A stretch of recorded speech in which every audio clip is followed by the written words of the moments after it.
Hi everybody, Ben here. Thanks again for tuning in. Well, a couple of things to cover off on this month, starting with the new financial year, and with it comes some new legislation definitely to take note of.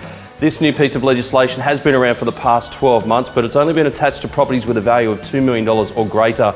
This is the Foreign Investor Capital Gains Tax. Now, the new legislation that was passed is going to affect everybody with a property price of $750,000 or more. And what this means is you will now be required to get a clearance certificate. If you don't, the ATO will hold 12.5% of the purchase price. Now, what this means in a nutshell is everybody, even though the title suggests foreign investors, everybody will need to have their tax returns up to speed in order to obtain this certificate, so the ATO doesn't withhold that percentage of your purchase price.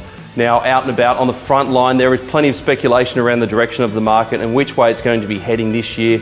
The media is definitely getting behind it, loving some negative press out there right now, and in some circles, it's definitely frowned upon for a real estate agent to talk the market down.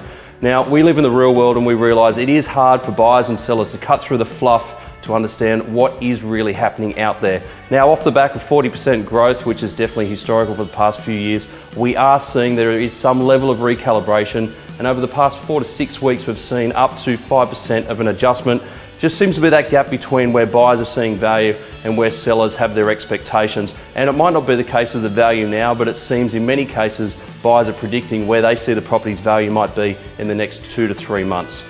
Now, the byproduct of this would definitely have something to do with APRA tightening lending criteria for the banks, but also new buyers coming into the marketplace are coming into the marketplace with some level of caution.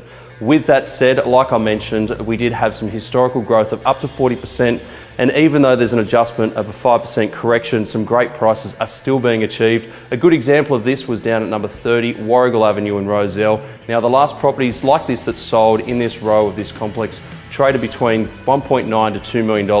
Now, this property sold within 12 days for $2.1 million. So some great results being achieved out there, but it is critical to get the pricing right moving forward. Otherwise, you will miss the market and you may end up sitting around for a little bit longer. Now, that's it for me. We'll be keeping a close eye on the market over the next coming weeks, and we'll report back to you next month. Thanks again. Bye for now.